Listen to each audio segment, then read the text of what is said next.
let's talk a little bit about Fantasy Flight Games, Star Wars role-playing, especially how it ties into a lot of the other gaming that I'm doing these days.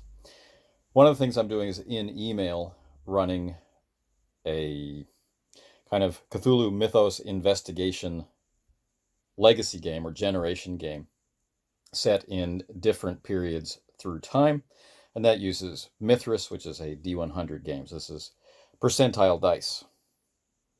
There's nothing like the kind of dice mechanics we get into with Fantasy Flight Games, Star Wars role-playing, where potential advantage or potential threat or triumph or despair are indicated by the dice. There is critical success and critical failure or fumble, and there are luck points which can modify things. So it's not like the feel isn't there, but the method to getting to it is very different.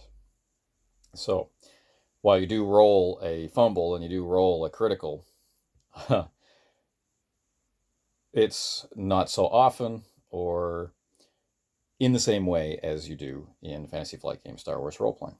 So when you're playing both of them at the same time, the differences, the strengths, the relative strengths and weaknesses of each start to come out, such as the different types of flexibility you'll have in D100 compared to the very specific type of play you get in Fantasy Flight Games Star Wars. But in live play through Hangouts, through YouTube Live now, we've been playing a game called Circle of Hands. And that, because of the way the text is written, in a way that's speaking to you like the game designer is sitting at the table with you, it gets more into very specific techniques for playing the game than you might find in most, off-the-shelf role-playing games. And so we've been spending a lot of time talking about different techniques and the way that we do things as game masters and players. So one technique that I've been talking about lately, mostly because it's simple to describe, and it's something that I believe people do parts of naturally, and some people develop specifically for specific types of play, such as the genre that matches up with a lot of Star Wars play. This has been a useful technique to talk about. So this technique is called, in Circle of Hands at any rate, Tripwires. And if you haven't seen any of the videos on this channel talking about Tripwires, basically, during your preparation, prior to play, and we're talking about just basic preparation before the very next session, you're at the position where you're reviewing in your head what happened last time, and you're thinking to yourself, what do I have to know? What kind of characters or NPCs should I be familiar with? What have the player characters actually said that they're going to do? So on and so forth. So when you're doing that preparation, a tripwire is just one of those elements, a person, a place, or a thing, or a possible event. Like an easy example is if character X dies during the timeline of the next session, then that trips the following consequence or situation or interpretation of events and so on and so forth. It's designed to hook into campaign play so that if the characters encounter the tripwire and trigger it, then their immediate situation is intensified. So that's just a little bit of fun.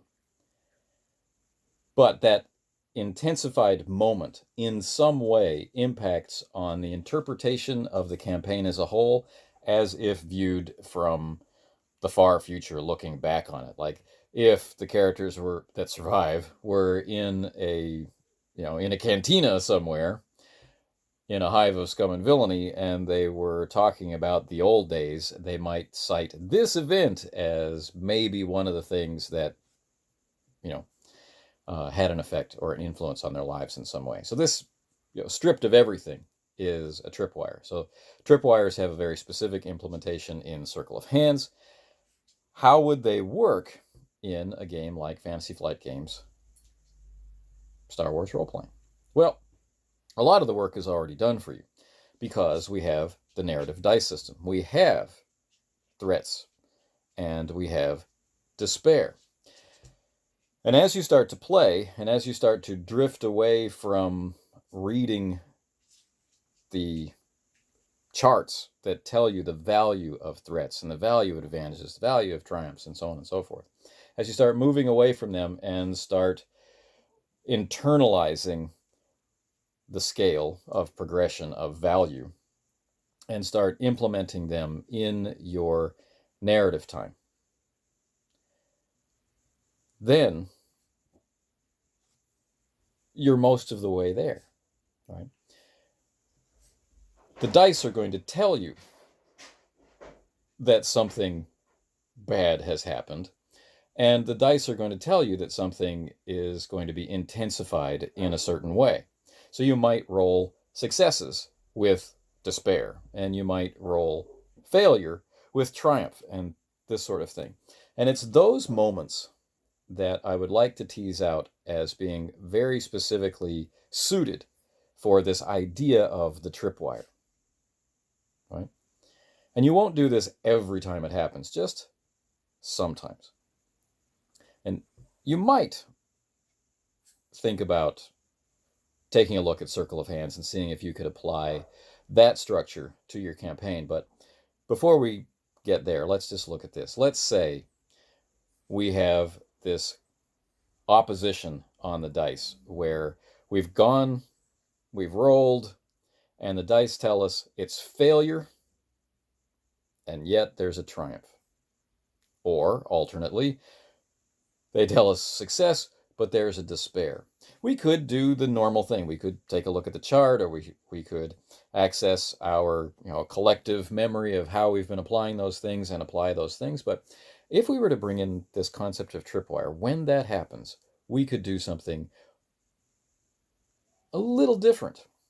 Now, I don't know how often you involve cutscenes in your play, and a cutscene is where you move completely away from where the characters are, and you show them something from somewhere else that they know nothing about.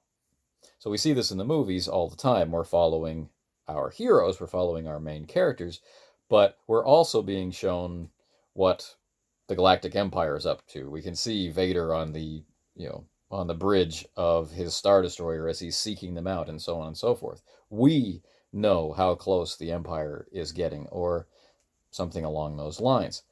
The characters don't. And yet, somehow, the characters are in a way prepared, or they are in a way awed, or intimidated, or afraid, or they really feel the pressure of their obligations, chasing them down. One of the ways that we can bring that about is to use that event of the opposition on the dice, the high triumph with failure or the despair with success, and use that to trigger an appropriate cutscene that speaks directly to that feeling of triumph or that feeling of despair. And I would specifically apply this to narrative time rather than structured time, where there are very specific mechanical things that you're going to want. So if you follow what I'm talking about, we're talking about connecting the characters on another level to the progress of the campaign. And this cutscene that you go to will speak directly to their circumstances and maybe serve as one of those linchpins or turning points or hinges that the campaign will find important in the future. It might not. So let's finish off with an example drawn from the films. So remember, right? Empire Strikes Back. Luke is on Dagobah. He's receiving his training. He has to descend down. Yoda tells him specifically, your weapons, you won't need them. He's ignored.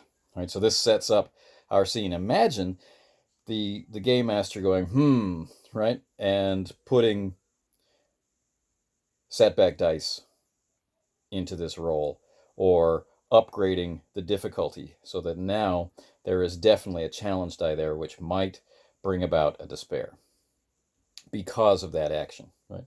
Luke descends down into the darkness. He's extending his feelings. He's trying to learn the lesson that Yoda wants him to experience. He has to face the dark side, is to face all these negative aspects. And he's successful. But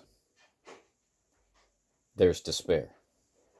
This would be a different interpretation, maybe, than you might play out this scene without this concept. We might interpret the scene or might use the scene as an example of a failure or a failure with despair. But what if Luke here is ultimately successful? What if he learns the lesson when he sees his own face under Vader's mask? What if he learns that lesson and this is what allows him to go forward and successfully redeem his father and successfully resist the temptation of the Emperor? But afflicts him with despair, and our cutscene is of his friends in Cloud City